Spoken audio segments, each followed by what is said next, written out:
My name is Christine Toro Shields. I happen to be a licensed clinical social worker and also a EPC parent survivor of 2 kiddos. They are now 27 and 25, and there were times when my only goal was to keep them alive and that I didn't kill them at my own hands. So, and I think it was my daughter who said to me once, she goes, because I would tell stories about, I was talking about you today, and I said this story. She goes, you talked a lot about killing us. Well, So yeah, Nicholas and Sarah. And what I find about preschool cooperatives is it becomes a family and a community. And some of you may find that. And for some of us, it's that family and the community, because I was a transplant from Pennsylvania. So I didn't have family local that I could call up and say, hey, my kid's driving me crazy and I don't know if I'm going to be able to keep him alive. Could you take him for 4 hours? But I still have friendships and relationships that I made in preschool with those moms. So preschool cooperative is not just for the kids. It has the opportunity to be some lifelong connections. So, and then I have the pleasure, I get invited back periodically every couple years to talk about anxiety. It's one of my areas of specialty. I work with kids through end of life and all issues in between. Anxiety is one of my specialties. So is working with gifted and profoundly gifted kids, and so is working with trauma. I'm an EMDR certified therapist. So I wear a lot of hats. I've been in the field for 40 years, and I always love an opportunity just to come and talk and share. So one of the anxiety tenets is that life is all about how you handle plan B, because that's tonight. Aaron and I both, he came here, and then I go, no, it's not that church. I went to the old church because I failed to ask that you have been here for 3 years. And then, obviously my LCD projector isn't working. So for those that struggle with, I want things to go my way, I need things to go my way, learning in life how to let go of that. Because whenever I say life is all about how you handle plan B, additionally what I say is sometimes we have to go to plan C, plan D. The alphabet has 26 letters. If need be, then we start the Greek alphabet. That has 24. So we get 50 options to pivot. Because anxiety is like this internal vibration. So I'd like to make this a little more just interactive. So if there are particular questions that you have right now or thoughts about anxiety and your kiddos, I'm curious. Anybody? Oh, it's going to be as silent as church. Pardon? Okay. Okay. How many have any concerns about anxiety in your kids? Okay. Okay. And some of you had also said, you've got anxiety yourself. Or how many would say, if you're willing to admit it, that you struggle with anxiety as well? Okay. And control and anxiety oftentimes go together. So learning how to let go of that. Now, one thing that's important to know is that there's a genetic predisposition, okay? Because mental health issues are health issues. So, I really credit my mom for me having this training, this specialty, because she suffered with generalized anxiety disorder her entire life. So I should have gotten college credit for it. I didn't. But, I got to see and hear what it sounds like. The statements as a teenager when I look back and when I'd leave the house at night and she said I was going to end up in a ditch, right? So there's the genetic aspect of anxiety, but then there's also the training that goes in with anxiety. So it's that nature and that nurture. So tonight, as you're sitting here, hopefully you can think about your kiddos, but also yourselves. And anytime I do a presentation, my hope is that somebody takes away some gem or nugget that's applicable to themselves or sharing it with somebody else. And Jennifer, in the interest of time, what time do I need to wrap up? 8, okay. 8 a.m., so we've got lots to cover. With anxiety, I was just talking with a young lady today. Our brain is the most underutilized computer known to man and to woman. And we can program it to do all types of things. And so we can program it to be calm, or we can program it to get agitated and anxious. Okay, there was this research study done, and the study was, the parents thought this study was about the kids. Okay, so they had anxious kids. But then they had a group of non-anxious parents and a group of anxious parents. And the test was, the parent was simply supposed to take the kid and walk it across this room to where there was a door. And on the other side of the door was whatever the kid was afraid of. Okay, so if it was dogs, clowns, spiders, the kid was told on the other side of the door is whatever you're scared of. And the parent was told, you just need to walk your kid to the door. That's it, walk across the room.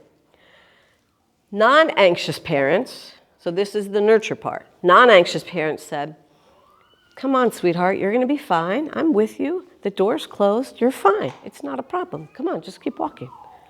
Anxious parents go, are you sure you want to do this? Because I know you're afraid of dogs, and there's dogs on the other side of that door.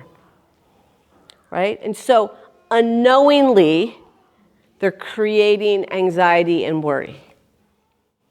And they're programming this. Because again, this is the greatest computer known to man or woman. Okay? Because language shapes attitude. So what we say, whether we say it out loud or whether we say it internally, we're programming it. And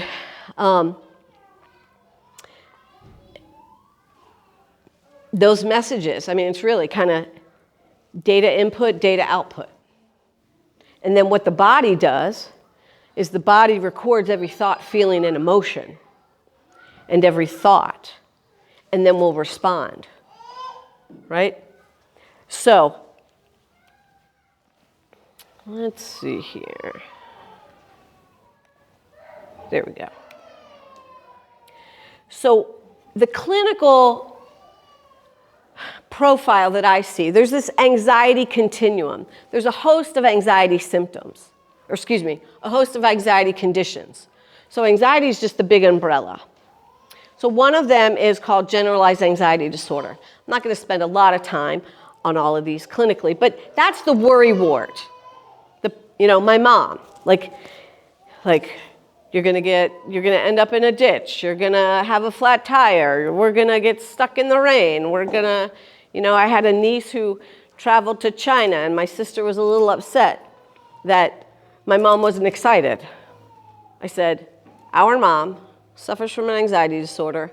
Your daughter is going across the world to a communist country, and until she is back sitting beside her, showing her pictures and safe on U.S. soil, she's going to be anxious. She can't get excited about it because it's too distressing.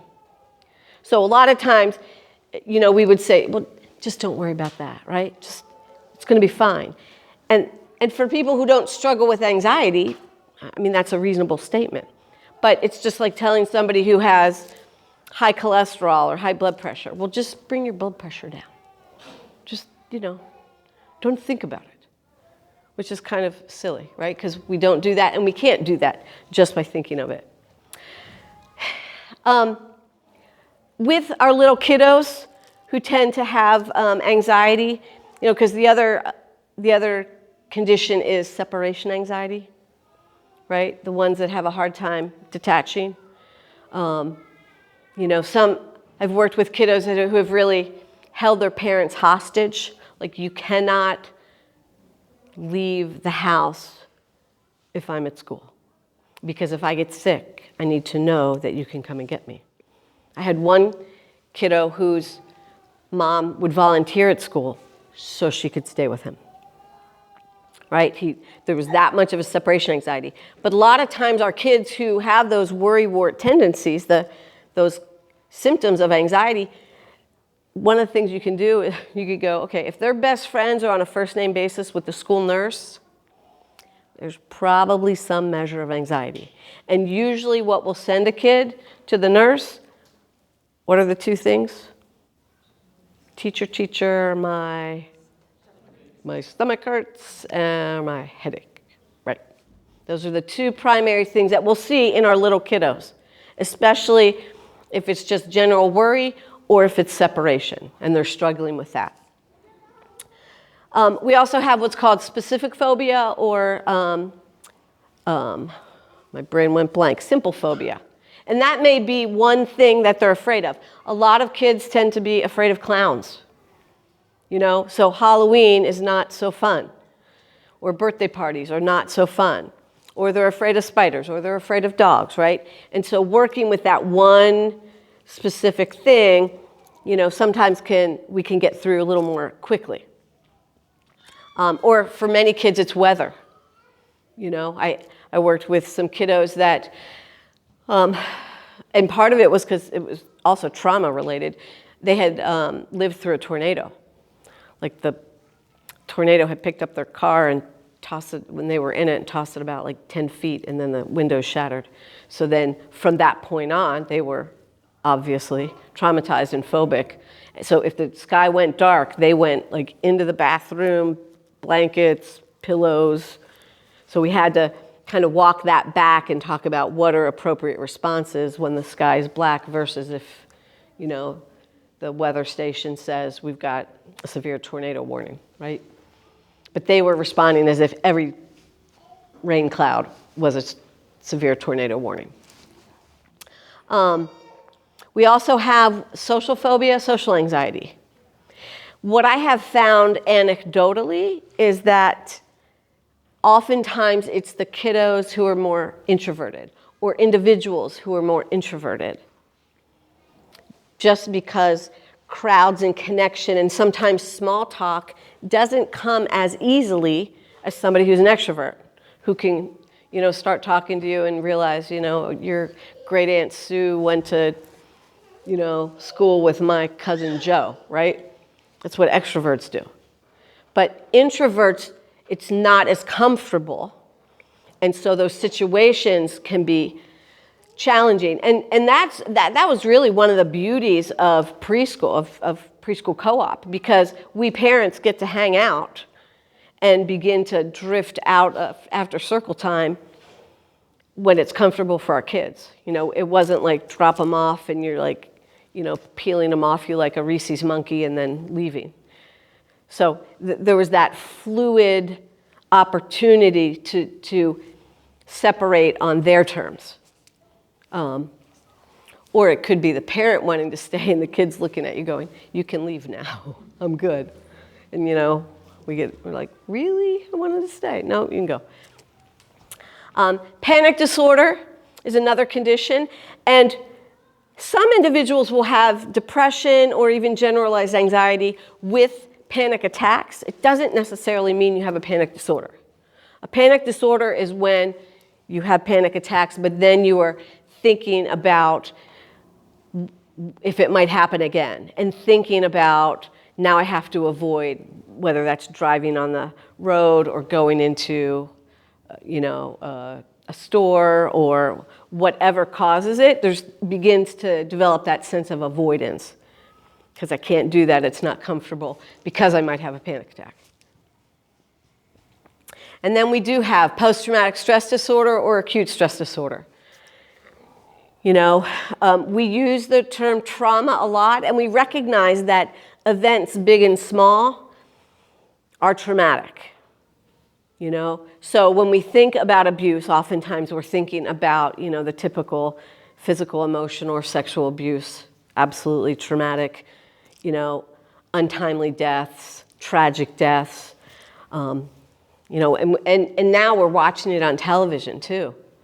We're watching forest fires for days and weeks, And so, and I say this for you, but also for your kids. If you struggle with anxiety, my recommendation is that don't watch the news. And I say that with complete sincerity. Don't watch the news. If something, and this is the joke, if an asteroid is coming to hit Indianapolis, somebody who loves you will call you and tell you, okay? But because we are exposed now to 24-hour news coverage, and because our brain is downloading all of that information, and because your body records every thought, feeling, and emotion, we now know that there's vicarious trauma, what you watch, what you hear, what you take in. And it's the same with our kiddos, and it's the same with some of those games. You have to make some decisions about Fortnite and Minecraft and first-person shooter games, right? Because some of our kids either A, temperamentally are just more sensitive, and or B, may have anxiety because of genetics. And again, some of us see that at a very young age.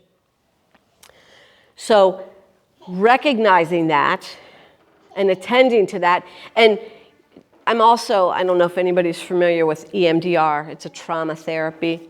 And we talk about big T traumas and little T traumas. So big T traumas are what I had listed, or, you've got war and those types of things. And little T traumas a lot of times are the roles of, it might be that, my parents divorced, or my best friend moved away, or I didn't make the basketball team, or, but those things that are significant to them and how to process that. And especially with big T traumas, EMDR can be very effective in helping clear away some of the visual imagery, because trauma is predominantly stored in the visual center of the brain, which is why people have flashbacks, which is why people have dreams or nightmares associated with the trauma. Okay? So there's a lot we can do with that. And then we have OCD, obsessive compulsive disorder.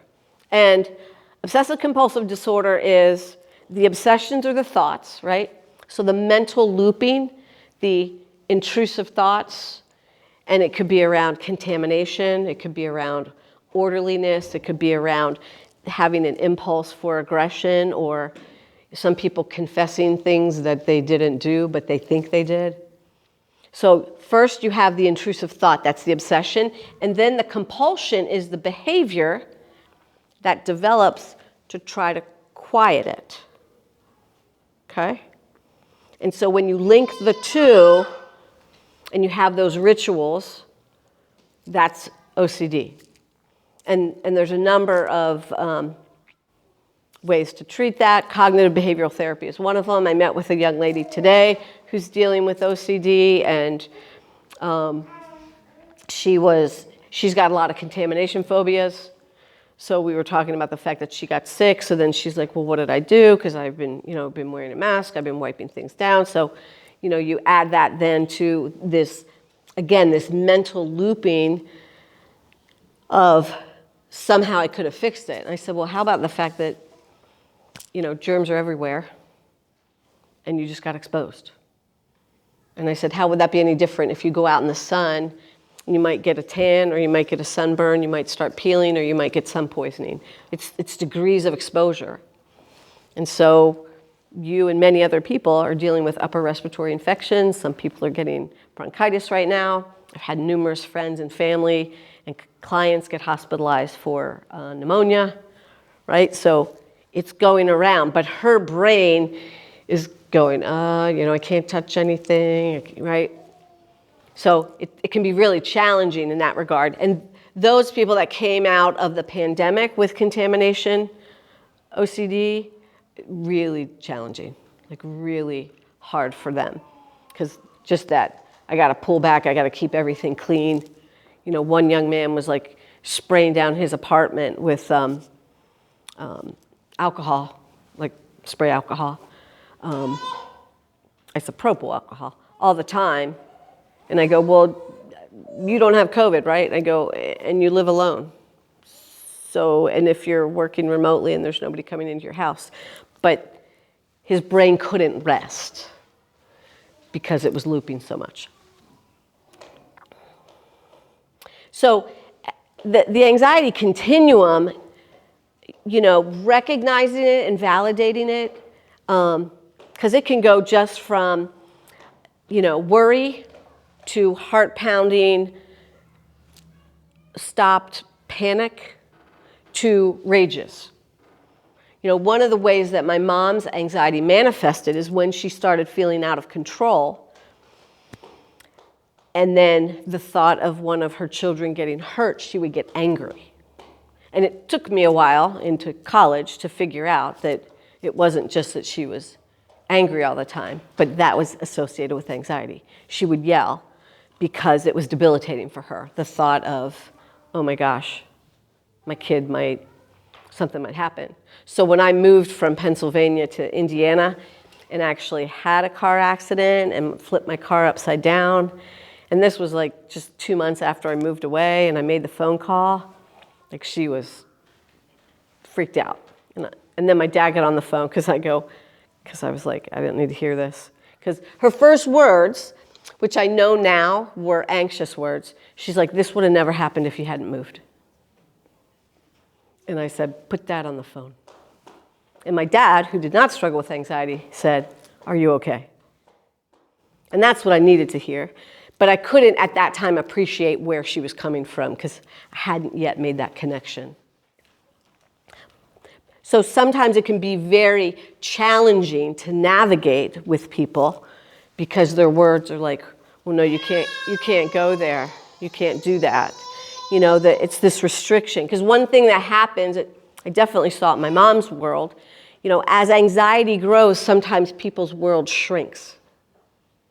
Because if, her mindset was if I can keep my loved ones close, somehow I can protect them more. Or somehow they'll be in a safety bubble more. So she would get distressed when any of us would travel, or like my niece going to China. It was very distressing for her. I thanked God that she did not live through the pandemic. That probably could have done her in, but so she didn't have to endure that. When we think about managing anxiety, I was talking with another woman about this today. I said, these symptoms may not go away. This is a chronic condition for many individuals. So this can be like people who have diabetes, people who have asthma or allergies, and the symptoms come and go. It's something you manage, something you regulate. You don't necessarily get rid of it. It's not about eradicating the symptoms. It's about managing them.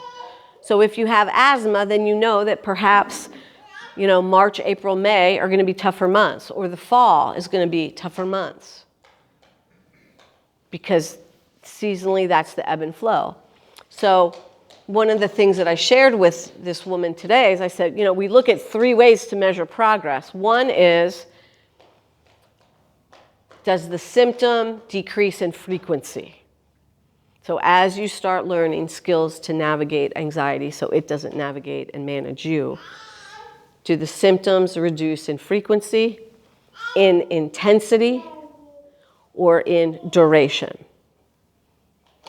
Okay? So there still may be that tendency to have a panic attack, but if I'm working with somebody and I go, because some people come in, they're like, I had a panic attack. And I go, well, remember when you came in, you were having 4 a week or 4 a day. And when was your last one? About 3 weeks ago. Okay, decrease in the frequency. And how intense was it?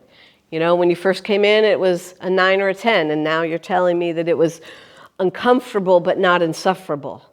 And so maybe it was only a 4 or 5 in intensity. And then before you told me you could be in bed for 3 days, 3 hours, and now you said you shifted out of it in 45 minutes and you were able to keep working.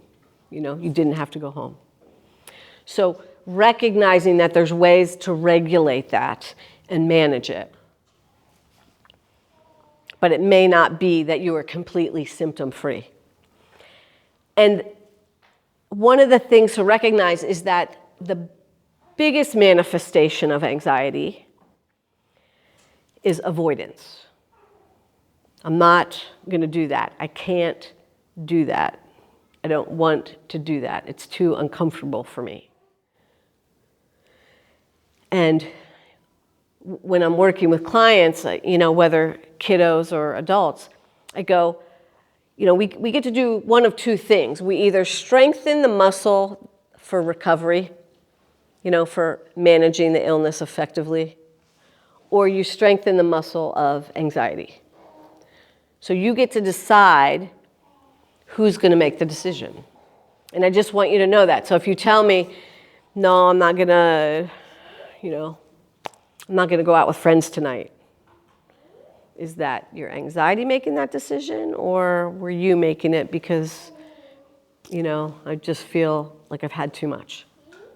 Because maybe I'm an introvert and I've had a lot of activity this week, or the thought of, I can't do that, and it's embarrassing, and what am I going to say, and I can't do small talk, then the anxiety is making the decision.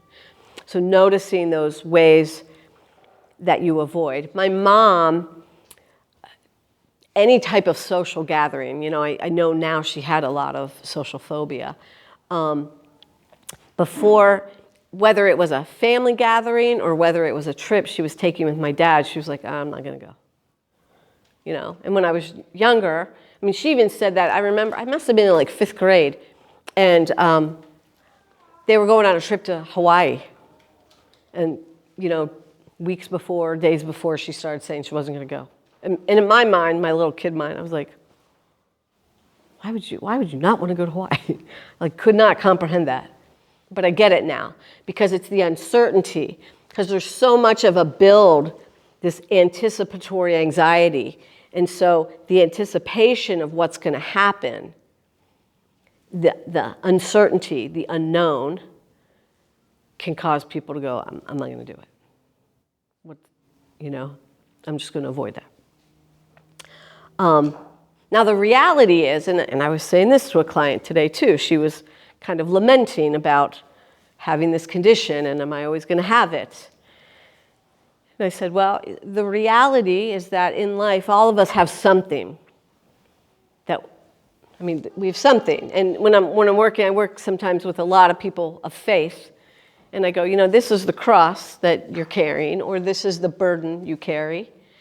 And I said, so would you rather have pancreatic cancer right now? No. Okay. Would you rather have ALS right now? No. Would you rather have had a loved one die tragically? No. I go, so the reality is we all have either a cross or a burden, whatever language is comfortable for you. And we can't trade. I can't say, okay, I'll trade you my anxiety and you take pancreatic cancer. We can't do that. So it's how do you get comfortable with it and recognize it's just a condition. Because the more you loop about it, oh my gosh, this is horrible. We've all got something. We're humans, right? We all have, some of us have high cholesterol, some of us have diabetes, some of us have heart disease, some of us, whatever. Life is not for the faint of heart. And the other thing that I tell people is all of these burdens or crosses, if you will, they all suck, right? They're all just not fun. And in varying degrees and varying weights, they bear us down, okay? But the hopeful part of it is anxiety is actually easy to treat. Cognitive behavioral therapy for some people includes treatment with medications. We have EMDR for PTSD. We have another treatment called ERP, exposure response, for OCD. So there's a lot of stuff out there that makes it easy to treat. It's not always easy to apply because so much of it is what your brain is telling you, but we can reprogram that.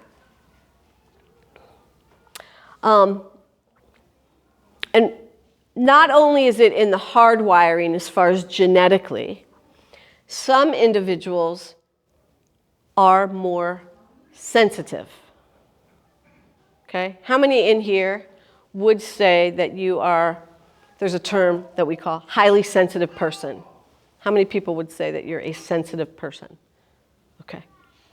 There is a movie that I would recommend if you happen to like dig into research. Dr. Elaine Aron, and her last name is Aron, has done research on highly sensitive people. And there is like a documentary movie with, for people who may know music, Alanis Morissette is featured in it and talks about the characteristics of sensitive people.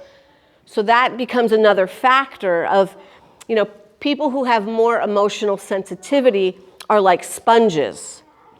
And so you absorb. How many people would say when you're around somebody you can like feel their pain or what mood they're in? Right, like you're a barometer. And so you absorb that and you absorb that and you absorb that. And eventually, once a sponge is completely saturated, all it's going to do is leak. That's it. It's just going to leak. It has no value unless you first wring it out. You can't soak up anything. You can't soak up anymore. It's going to leak. You got to learn how to wring it out. And so for those people who struggle with anxiety and or sensitivity, which is not a negative thing, some people in our culture think it is, but part of it is learning how to manage your saturation level, learning how to wring yourself out.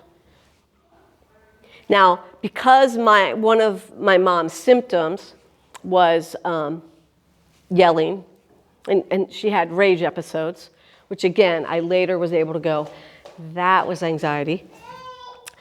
But also, my birth order, I was the youngest of 4, so I saw that she did that with other people. So I grew up, and probably not having the characteristic of being highly sensitive, I didn't internalize it. So I had this Teflon coating. So stuff doesn't really stick to me in terms of, oh, you hurt my feelings, or oh, you have deeply offended me, or oh, I must have let you down, right? So oftentimes people go through life either as sponges or Teflon coated. And those who are sponges will have oftentimes a more difficult time navigating that, because they tend to be very kind individuals, very nice individuals. So, some additional characteristics that go along with anxiety, and sometimes with highly sensitive individuals. But there's 4 traits that can really perpetuate anxiety. One of them, show of hands, perfectionism. Folks, okay? Nobody's like, nah. A lot of times whenever I ask somebody, I go, you're kind of perfectionistic. They're like, oh no, you should come and see my house. I go, well, that's really anal. I'm not talking about anal, I'm talking about perfectionism.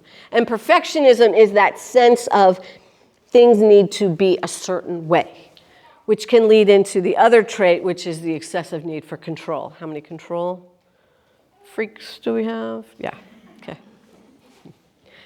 Again, thank you for your contribution, hopefully if you're in therapy. But those two a lot of times go hand in hand.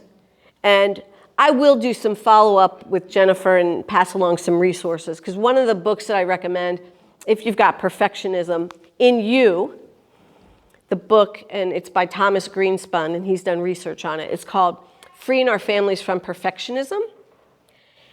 And then the book that he wrote for kids who are showing those tendencies is called When Good Enough Isn't Good Enough.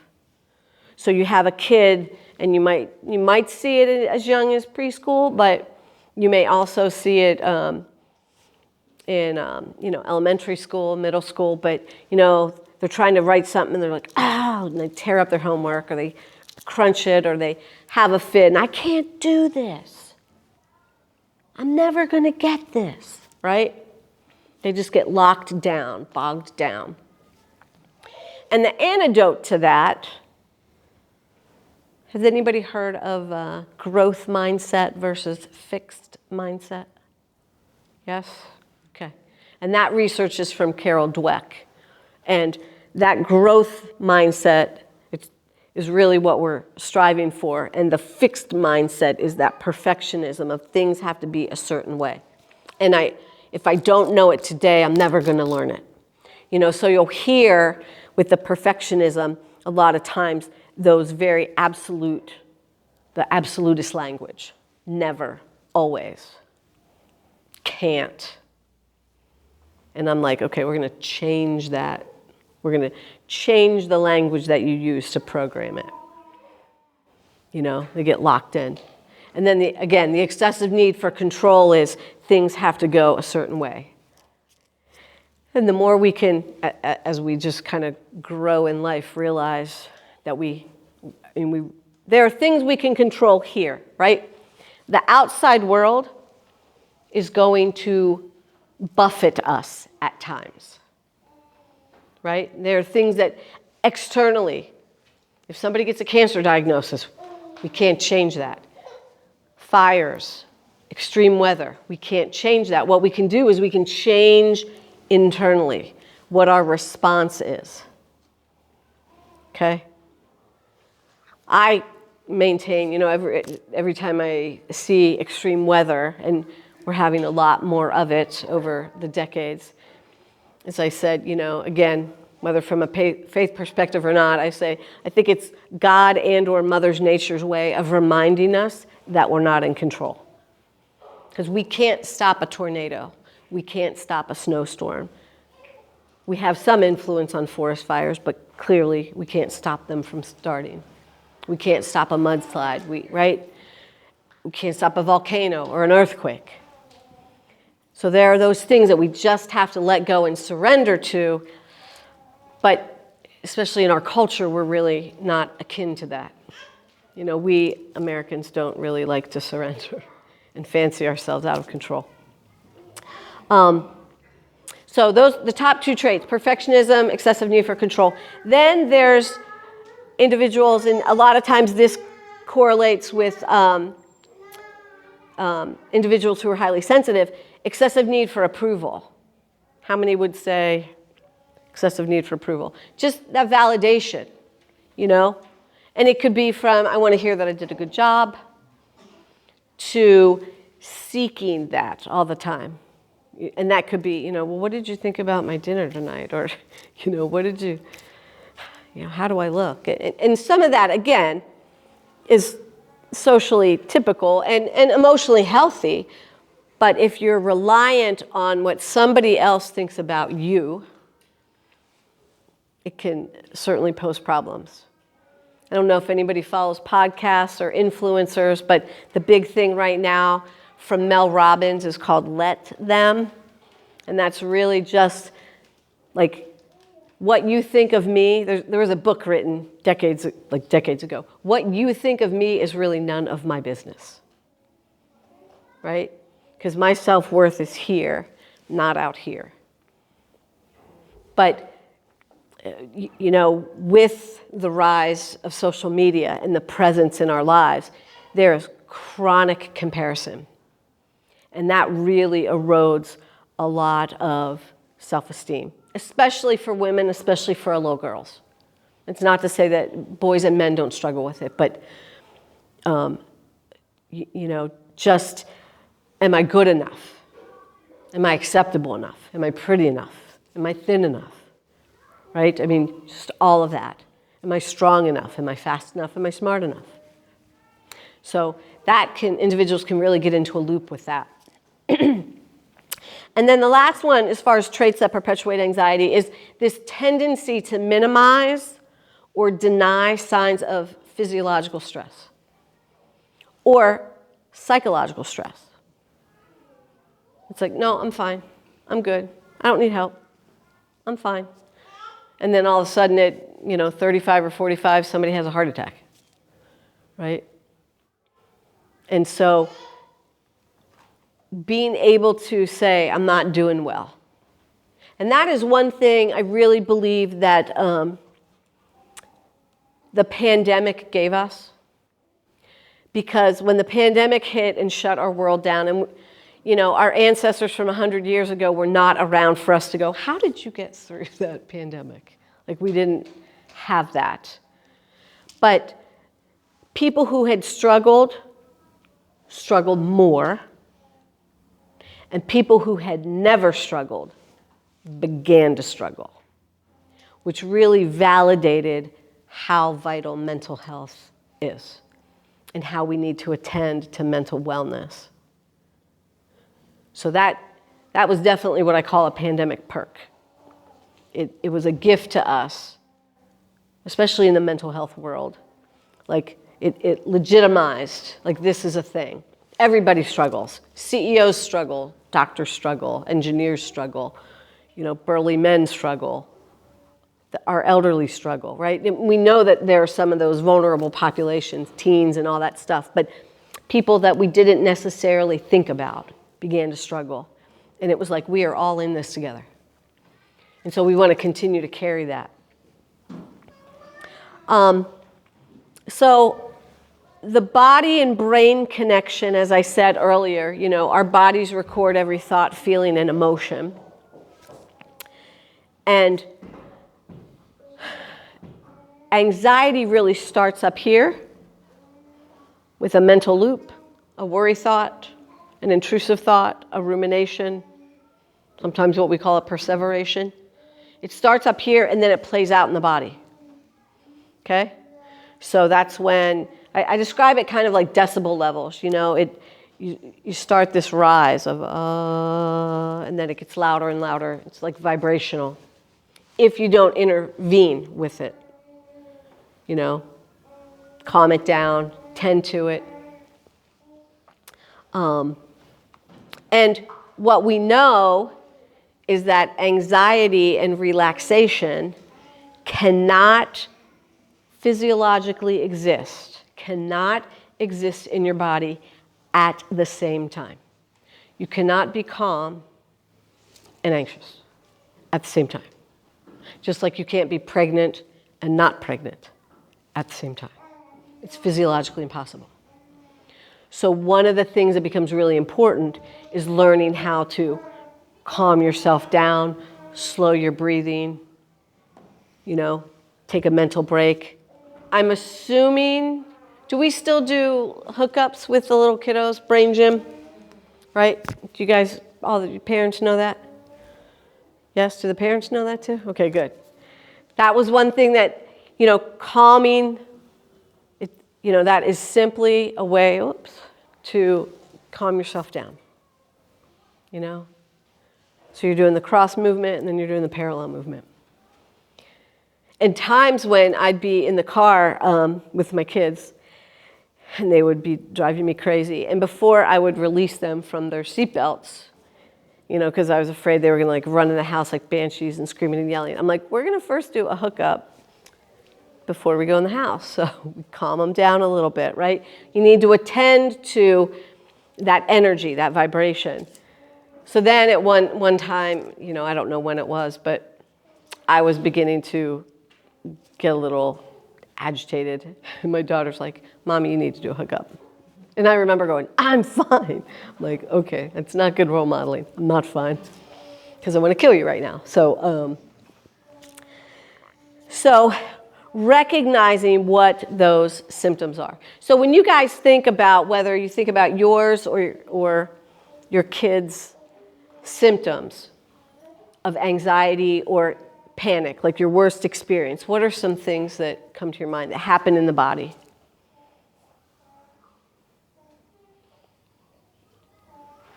Yeah. I get like a sharp abdominal pain in my tingling.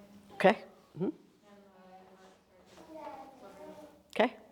So sharp abdominal pain, yeah. GI upset is a big symptom of anxiety. And then you said heart starts. Mm-hmm. Okay. What else?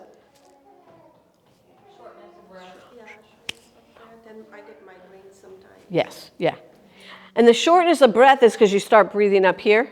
It's that rapid breathing rather than the belly breathing, which is why the hookup is so good, right? Because you're like, we expand the balloon first. We expand the diaphragm, and then we let our chest rise, and then we deflate it, right? And even that visualization, I don't know if you add that in, but I always talk about, I ask what the color is, but also just expanding the balloon and then deflating it, and then expanding the balloon and then deflating it. Okay, what else? What other symptoms? Anxiety, panic. Whether you've experienced them or you know somebody else.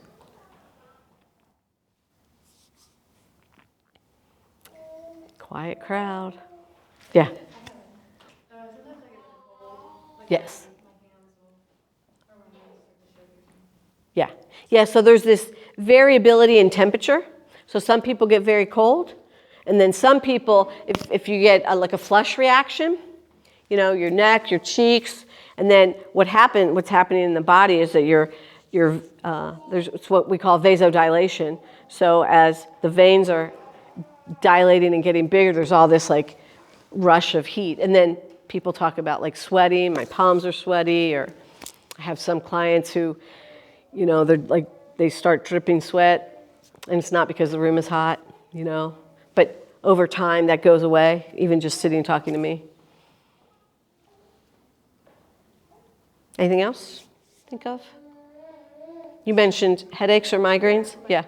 Yeah, and sometimes with panic attacks too, people feel like things are closing in on them, right? And they're having tunnel vision. Sometimes also people will talk about like having this, like some tracers going across their eyes. So one of the reasons that I talk about those symptoms, because again, those are symptoms of a health condition. Anybody familiar, and I don't know if you might have some students, but anybody with epilepsy or somebody with seizure disorder? Yes? Okay. Anybody familiar with what the term aura stands for in terms of like, you were nodding, do you know? Aura? What is it? I get it with migraines. Okay, and what is it? What's it do? Visual or like sensational reactions to it. Like I was feeling people outside my body. Yeah, So yeah. it's fine. And it's really the body's warning signal if something's coming. Before it happens. Right. So the more you can identify that in yourselves or in your kiddos, like, maybe you start seeing them twitch, or maybe you start, seeing them get a little agitated, or maybe they're like, whatever, punching the couch, or, whatever. We learn to watch our kids and track them. If we can intervene then, we can reduce it. So an aura just simply gives us the warning that this is pre-seizure activity, or pre-panic activity, or pre-anxious activity, and let's intervene now. It's like hunger. If I hear my stomach growl at 10 o'clock in the morning, maybe I'll do something. But if I don't, and then I skip lunch, by 5 o'clock at night, if I haven't eaten, I'm hangry. Right? So, but if we attended to it then and ate a little bit, something to calm it down. So the sooner you can intervene, whether it's shutting off some lights, shutting off sensory things, if that overstimulates your child or you, turning some soothing music on, just calming down the physiology in your surroundings. That helps tremendously. So when you guys think for yourselves of a color that is calming, what color comes to mind? Blue. What else? White. Neutral. Okay. Anybody else? What's that? Earthy tones. Yeah. So again, hopefully you can guide your kid through this and or yourself, because we're also visual people. So you start noticing whatever those symptoms are, or, maybe you just start getting, a kind of a dull ache here. If I tend to it now, I can help hold it off versus having a migraine that all of a sudden I'm, 3 hours later I'm vomiting and I'm in bed for 3 days. Okay? But that color of calm Even if you just close your eyes and begin to breathe, and again, doing some diaphragmatic breathing. So everybody do that right now. Close your eyes and put your hands on your stomach. And whatever that calm color is, for some people it is blue, for some people it's green, or earth tones, or white. Some people it's pink. I've had some people say it's black because it's just the night, which is things grow quiet. So just breathe in. We'll do this 3 times. Breathe in through your nose and expand your belly. And then hold that. And then just go ahead and exhale.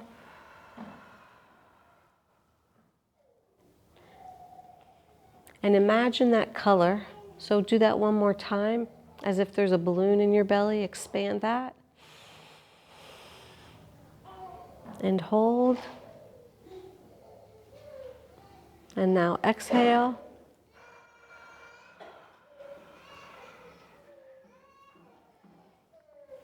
And one more time, take a deep breath in, expand that balloon, that color of calm. And hold. And just exhale.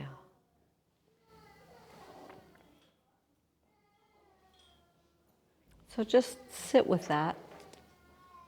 Typically what I do is and I forgot it today, but I have a box of polished stones of those colors. So anytime I do work with kiddos or adults, just for grounding purposes, I'll tell them then to pick out like a white stone or an earth-colored stone or blue, just to hold on to, something to anchor us, like a transitional object to hold on to. And that may be something that's beneficial to you or to your kiddo as well.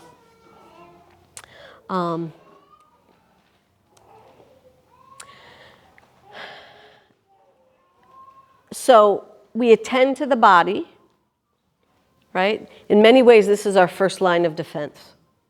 Because if I can calm the body, it calms the mind. Because I can't be anxious and calm at the same time. Physiologically impossible.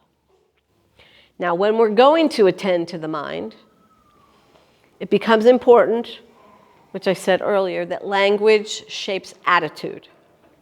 So the words we use, we are programming. And it's also important to remember that beliefs are not equal to facts. Okay? Beliefs are not equal to facts. Now what happens is, just in general in life and in conversation, we make declarative statements all the time about things that haven't happened yet. So I remember, this was decades ago, and I think my kids were in middle school, and there was a snowstorm predicted, like massive snowstorm predicted. So everybody in their mind had already decided that we weren't going to school and we weren't going to have to go to work. So I wake up in the morning and I first go into my son's room and I'm like, Nicholas, it's time to go to school. And he's like, did it snow? No. Do we have a dusting? No. Get up for school. And the people were depressed that day because everybody had told themselves their statement, it is going to snow. We are having a blizzard, right?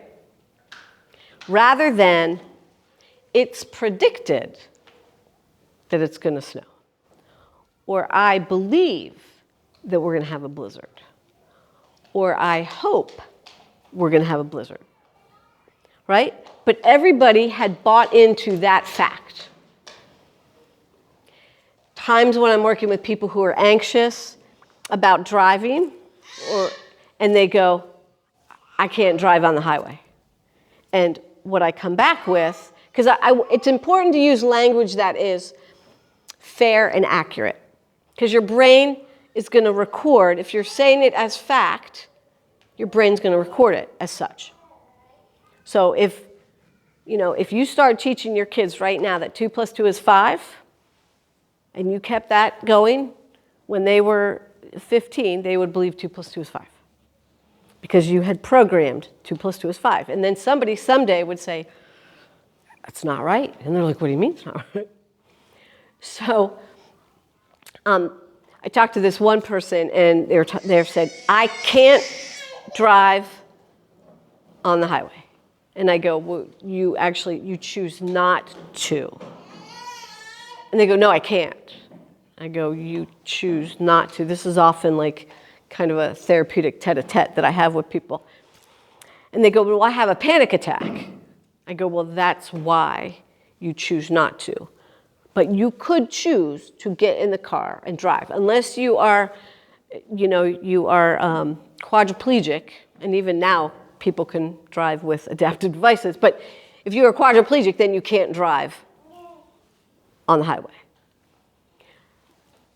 But that whole I can't really needs to be shifted to I don't want to, it's uncomfortable, I'm not going to.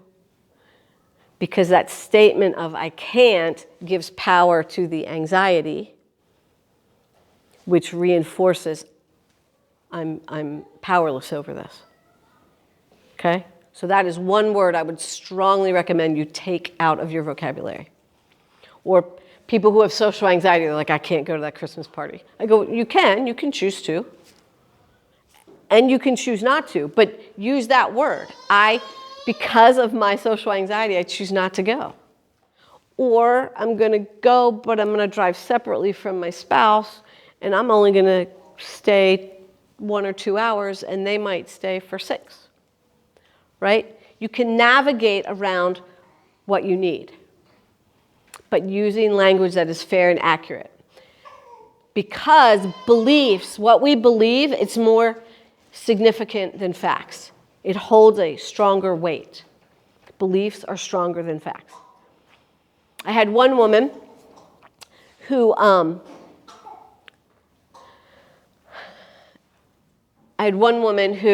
was distressed. She had some medical testing, and this was a Thursday, and she said, I know I have cancer. And I'm like, oh my goodness. Like, when did you get the results? She goes, well, I haven't gotten the results. I'm getting them Tuesday. I'm like, okay. So you believe you have cancer? She goes, no, I know I have cancer. Okay. So we went back and forth. And I'm like, so again, you believe you have cancer? And then I said, do you want cancer this weekend? Because you just told me you're going to know on Tuesday. And the nice thing about medical tests is eventually we will get some definitive answer. And she's like, well, no, I don't want cancer this weekend. I'm like, okay, well, here's the deal. Like, if you get to decide whether you have cancer this weekend. So I want you to call me on Tuesday, let me know what the results are, and let me know if you had cancer this weekend. Because the anticipatory anxiety, when we buy into that, because not only beliefs are not facts, but feelings aren't facts. Because she's like, I just know I have cancer. I'm like, well, if Tuesday you have cancer, then I'll cry with you. Like, yeah, I mean, that'll be the time to kind of lose it. So then I got a voicemail. Hey, Christine, just wanted to let you know I don't have cancer. I was like, fabulous. And she goes, and I didn't have cancer this weekend. Fabulous. Because it becomes important, and we saying this with our kiddos, don't experience stress twice. Don't experience stress twice. If you know that once you get to an event or you get some news, whether it's going to be I'm going to take a test, whether, again, you probably have older kids too, or you might have said it. How many people have gone into a test going, I know I'm going to fail. I know I'm going to fail. And we didn't always fail. Now, it's more accurate to say, and again, we're going to be shaping our kids, their language too, especially if you've got those perfectionistic ones. And it rather than saying, I know I'm going to fail, because unless you have a crystal ball or you are God, we can't predict the future, unless you're a soothsayer. But you can say, I don't feel prepared, and I'm afraid I'm going to fail. Or I believe I'm going to fail because I'm not prepared. Or I fear I'm going to fail. Like, use the language that is accurate. So, when little kids are like, oh my gosh, sometimes when I'm dealing with kiddos and they're like, I know the teacher hates me. I go, so you believe that she hates you? No, I know she hates me. I go, did she tell you that? And they look at me. I go, so unless your teacher came up to you and go, I just want you to know that I hate you. So I'm going to make your life miserable. I go, did she say that to you? No. Okay, so you believe it. May not be the case. So we have to walk them back. And for some of us, walking ourselves back as well.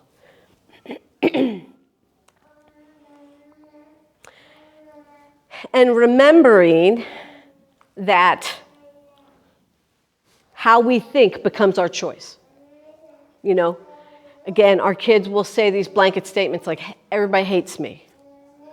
And then we're going to go, well, everybody doesn't hate you, But we can go, so you think everybody hates you. You're afraid everybody hates you. Or you feel lonely. Or how does that feel when you think that? But if you find that you're in this loop that you can't get out of, it's because you're trying to convince somebody of a belief that they're not ready to let go of. So then you just shift their language, okay? Because another term that we, if you will, cognitive restructuring, because so much of what I'm talking about right now is cognitive restructurings is when we take our thoughts and we're going to shift them, change them. So there's this cognitive restructuring called possibility versus probability. So what does possibility mean? There's a chance. And what does probability mean? Right. There's likelihood.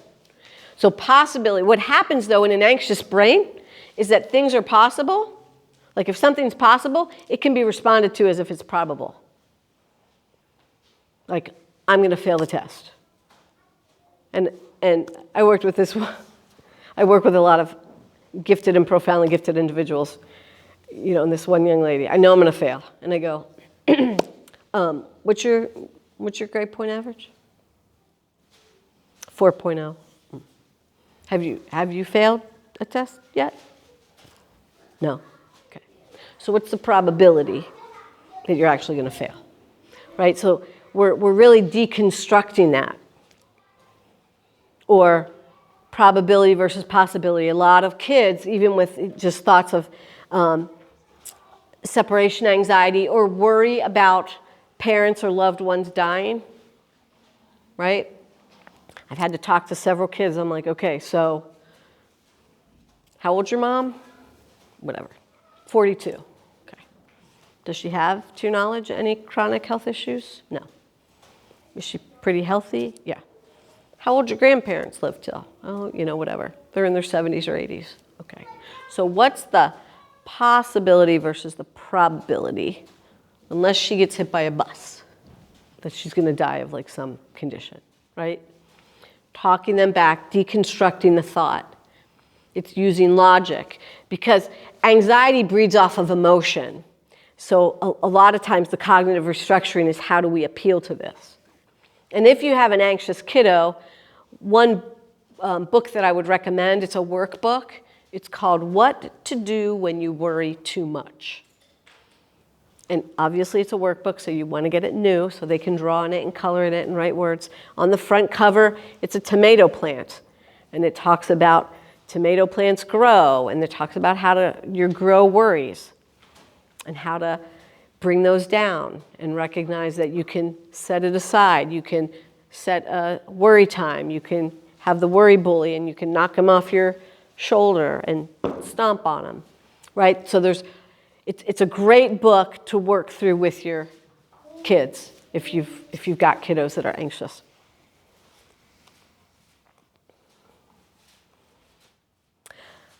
Another cognitive restructuring. How many of you would say that you have a tendency to catastrophize? Or awfulize, bad things are going to happen, right? And oftentimes people who have generalized anxiety, that's the lens that they look at life. Like bad things are going to happen. That was my mother. Thus, I was going to end up in a ditch and I was going to be dead. So recognizing that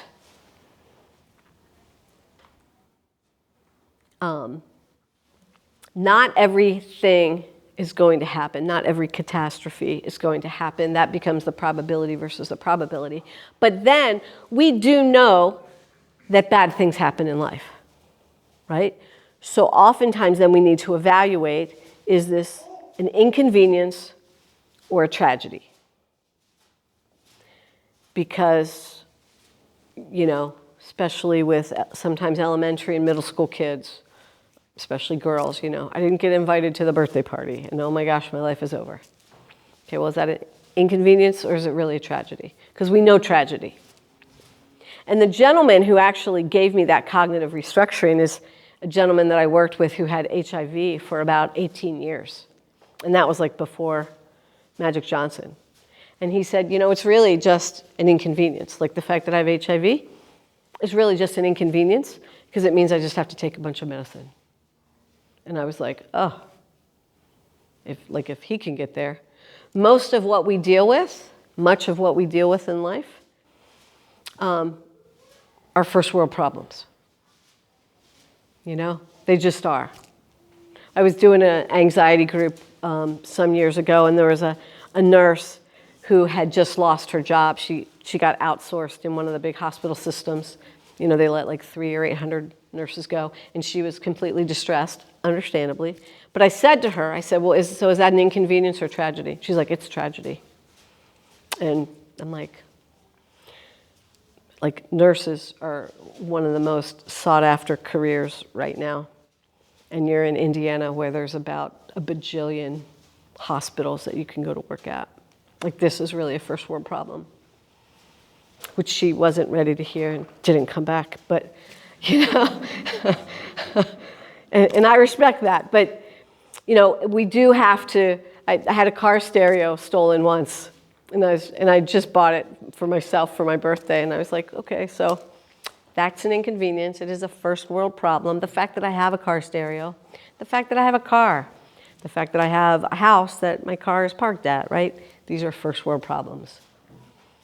Because we can really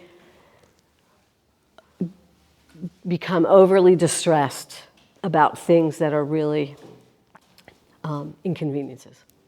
And that can help with the kiddo too. You know, sweetheart, this isn't a big deal. Your shoestring broke, or you lost your lucky whatever, right? It's going to be okay. We're going to get through this. The anticipatory anxiety, too, is recognizing that you lose time. And that goes back to why it's so important to don't experience stress twice. Because you lose time as you're waiting for this to happen, and then oftentimes, inevitably, by the time you get there, it's like, oh, that wasn't that bad. You know, the boss tells you, hey, I need to talk to you tomorrow. And then you're like, oh my gosh, they're going to fire me. And like, I did this. And then they're like, oh, I just wanted to let you know that a customer said you did a great job. Oh, well, that wasn't that bad, right? So we do all types of numbers to ourselves up here. And dealing with things that, the uncertainty, because we do like things outlined. We like things structured. Many of us, we like things predictable. And there was a research study done also that found that 27 things happen a day that are unexpected. And so then it's like, how do you pivot? You know, how do you remind yourself, okay, life is all about how you handle plan B. I was planning on being here at 6, and then when I ended up at the other place and it was 6:03, and I'm like, oh, okay. And then I thought my LCD projector was going to work, and it didn't. I'm like, okay, right? And that can be more challenging for people who are type A. And Have you heard like type A, type B? You know, people, type A, you know, high energy, want things a certain way. And then type B, people are a little more relaxed. And so a lot of times, and I do a lot of work with women too, and I go, so you're really type A plus. If we can get you down to an A minus, that's good. Like, that'll be some progress. But when we can remind ourselves that 27 things happen a day that are unexpected, and I would imagine if you went through your day, starting in the beginning, it'd be interesting to see if you go, oh, I didn't plan for that, I didn't plan for that. You know, you misplace your keys, or you're going to take, whatever, you're going to pack somebody's lunch, and all of a sudden you find out that another kid ate it, and it's not there, and you're running late, or your car has a flat tire, or, sometimes I go out to my car and I didn't really think about the weather, and I go, okay, so I have to defrost the windows first. I didn't allot for that 3 minutes, So how do you roll with that, knowing that it's going to happen? And it might be an interesting, especially if you have an anxious kiddo, to have that discussion about, oh, we didn't plan for that. And maybe just one day do your own little research experiment and just count how many things and like tally them. Like, oh, there's one. I didn't expect to get stuck in traffic, or didn't realize that this road was closed. Because what happens then is we need to decide, am I going to react? And that could be what the brain does when it reacts, when it experiences threat. What the brain does back here in the amygdala, this is our old brain, our dinosaur brain. It responds with fight, flight, or freeze. Right? So the fight, in my mom's case, when she got flooded and overwhelmed and something was out of her control, she got angry. Or sometimes people just avoid. I'm leaving. I'm not dealing with this. I can't. Or you just shut down. Right? And that's what the body does. And what happens, if we came upon a saber-toothed tiger, like if we were Neanderthal and we came upon a saber-toothed tiger, we would do one of three things. We would fight, because that would be like dinner in a fur coat. Or we would run like the Dickens and hopefully we outrun our colleague or our comrade. Or you get really still. Think about like rabbits and deer. They freeze. And if I don't move, that helps keep me alive. And those are the responses to anxiety. And recognizing that, but because what happens then, the brain is then flooding your body with adrenaline and cortisol, which helps you either run further to get away or to fight. And what it also does, because the body has, from millennia, protects itself. So even when you think about the stomach, the GI upset that happens, a lot of people with that will either get belly aches and void, or you get sick and nauseous and void. But that's because it gave you an opportunity to run faster. Because if I can lighten some weight, drop some weight, I can protect myself. I can stay alive. But now we don't have saber-toothed tigers, right? We don't have those type of threats all the time. And so that's why a job loss might feel like, oh my gosh, the end of the world. Versus, okay, so now I got to get on Indeed and update my resume and call a friend, And so, again, helping our kiddos realize that it's going to be okay. And beginning to shift that. And sometimes even writing down on paper, like, here's your worry thought, but what's a more reasonable thought? I have no friends. How about, it could be anything, helping them say, I feel lonely when I don't have somebody to play with on the playground. And that's different than I have no friends. Right? And I know, Jennifer does a lot with developing the vocabulary, their feeling vocabulary. Helping them identify that becomes important. And then the more we can repeat that, You know, a lot of times we've heard the term practice makes perfect, but it's really practice makes permanent. How we record it in the brain. We have to say it enough times to overcome the million times when we say, well, I can't do that. I can't learn math. I'm too stupid. Nobody likes me. Right? So we have to keep repeating that and helping them repeat that.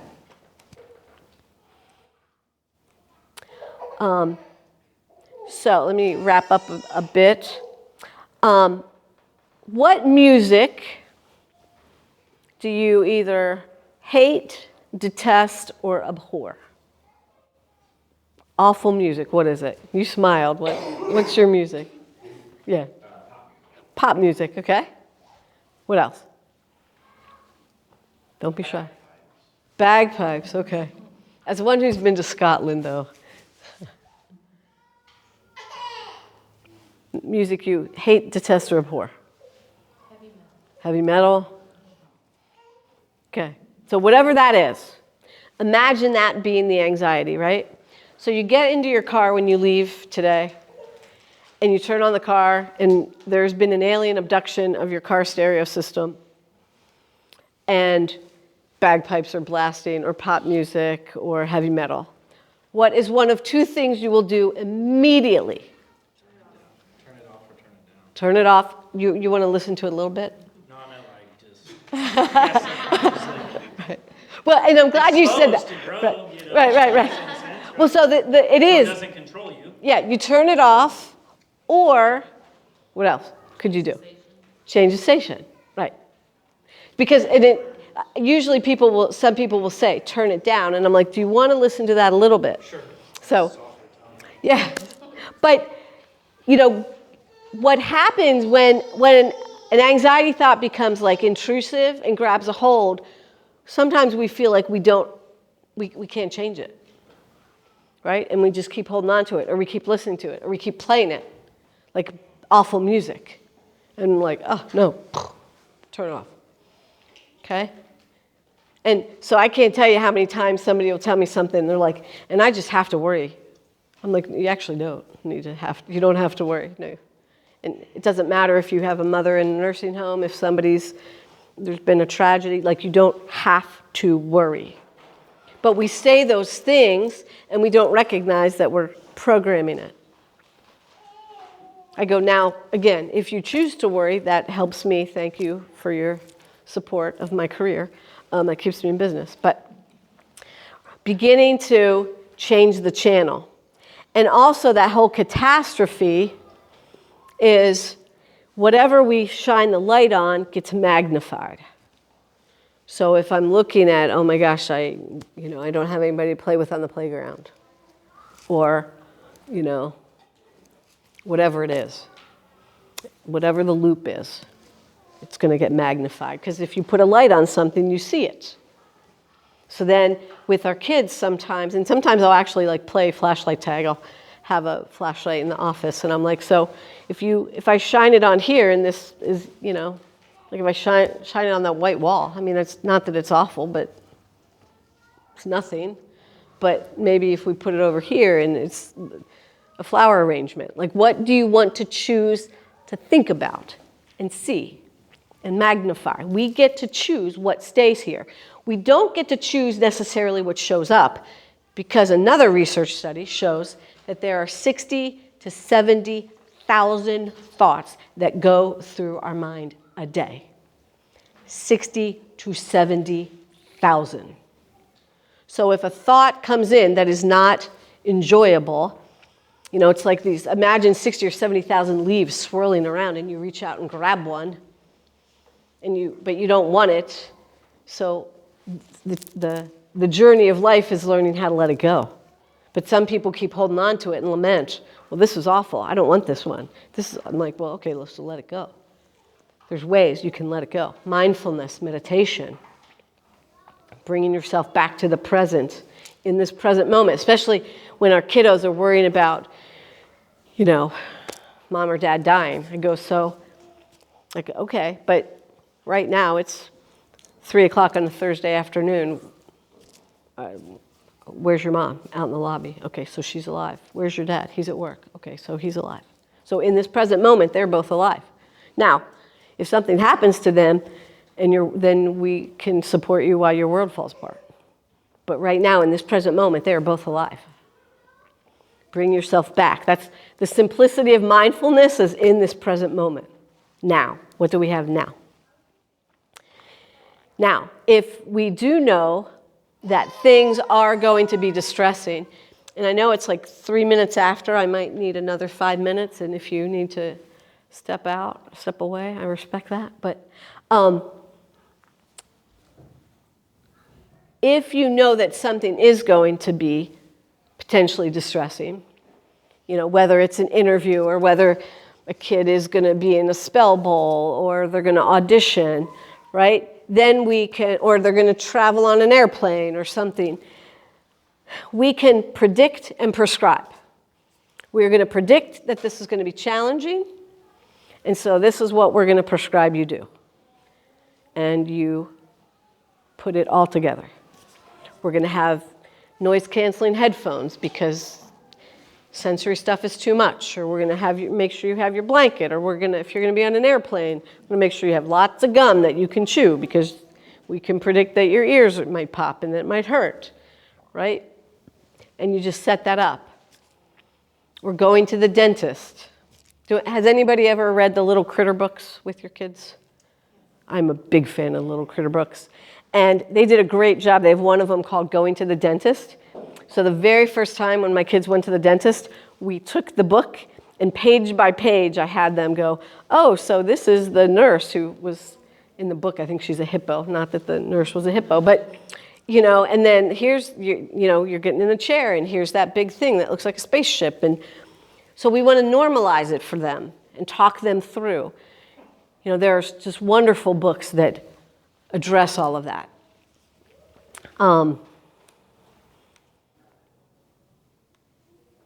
How many of your kids struggle with any sleep issues? Anybody? Okay. Getting to sleep, staying asleep? Staying asleep, okay. There is a DARE app. It's called DARE app for anxiety and panic relief. And there's a free version. There's also a paid version, I have no affiliation with it, but I think it's like $59 or $69 for the year. So I recommend people get the paid version. But it has a daily DARE challenge. It has some guided meditations. And there's all types of like YouTube videos for kids. And so if they wake up at night, you might want to get them used to that sedating effect. For some kids also, there's melatonin, which is just a natural hormone in the body that you can get over the counter to help either get to sleep, or if they wake up and it's not too late in the night, you can give it to them again because it doesn't have lingering effects typically. But there's all types of things you can do to help induce sleep. Lavender is a natural scent that helps induce sleep. So now if they have asthma, sometimes scents can flare that, but you can get like pillows with with lavender. You can get essential oils and sometimes just put it under their nose, or even on their foot. For people who might know reflexology, the foot is really the template. And so on your big toe or your heel, it gets absorbed in your body. You can do that in the middle of the night to try to soothe them to go back to sleep. So there's a lot of just practical things you can do to help with that and regulate that, because sleep disruption can certainly cause individuals to be anxious, cranky, unsettled, dysregulated. So that becomes important. I was going to go through a list of books, but before I do that, any questions or comments, and I'll hang out for a little bit afterwards if you want to say, hey, what about this or this? Anything particular? Okay. What a quiet bunch you are. But it's late. You're like, okay, Christine, it's time to go home. Books. And I'll send this list to Jennifer. But I'd mentioned what to do when you worry too much. for anxiety. It's a workbook. It's a great book. There's also, if you have a temperamental kid who's like high energy, there's a book called Raising Your Spirited Child. Okay, and she goes through the 9 temperament traits. And I always joke and say that book really kept my kids alive. But the 9 temperament traits will have you rate them from a cool temperament, which is 1, all the way, or spunky or spirited. And then the book takes you through identifying your own temperament, because oftentimes you've got the clash of wills with a spirited kid and a spirited parent, you know? And then it also looks at the traits of introversion and extroversion, because oftentimes we extroverted parents can overwhelm our kids if they're introverted. Like, how was your day? What did you do? How did you have? My kids were like, just stop. My son was getting ready to go when he was in high school to a flight academy in Florida, and he was going to be flying for the first time by himself. And we were running errands, and I was just kind of like prattling on. And he's an engineer, right? So he's more of an introvert. I'm definitely an extrovert. And so we were parked at this one spot, and I remember he was looking straight out the window, and he says, "I hope you know that you're the only one listening to yourself right now." And I said, "That was harsh." True, but harsh. But that told me I needed to, like, give him his space.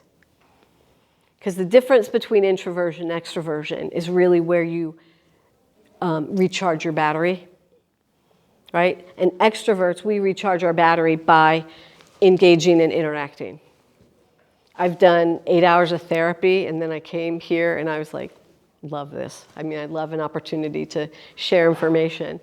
An introvert would be like, oh my gosh, it's been a long day. I just need some quiet. I need some decompression.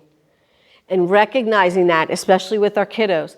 And again, what I have found anecdotally is that many, and maybe I could even say most people that I work with who have anxiety, whether they're children, teens, adults, most are introverts. Because the minute you walk out of the threshold of your house, in this culture, we are inundated with lights and sound and noise and schedule and people and sound and noise and traffic. And that's overwhelming to an introvert. So that book does a really nice job of looking at those temperament traits and then also saying, like, how each chapter, how do you attend to them? So, excellent book. And then I'd mention the ones by Thomas Greenspun, Freeing Our Families from Perfectionism, that's for you, if you've got a perfectionistic kiddo. When Good Enough Isn't Good Enough. And then Rick Hansen has a book called Just One Thing. He also wrote the book Buddha's Brain. So he's a neuropsychologist, so he really talks about, you know, the brain and how we can program it and all that type of stuff. And he said, we know that meditation is good for the brain. And then invariably people said, well, how do you meditate? So he wrote the book Just One Thing. So that book has 52 chapters, and every chapter is only 2 to 4 pages. So I always tell people that's a book I want you to do, not to read. I want you to do 1 chapter a week so that you can really, like, practice. The practice makes permanent. Okay? So there's a lot of resources out there. I'll make sure that, and I might just do a follow-up email, and then you guys can send it out to them. I'll have my contact information, but preschool was such a fun time for me, and I did everything from health and safety to president and everything in between.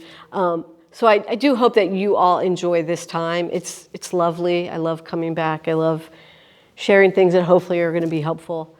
And my hope is that you have a gem or a nugget that you took away tonight. So thank you, and let me know if you have any questions.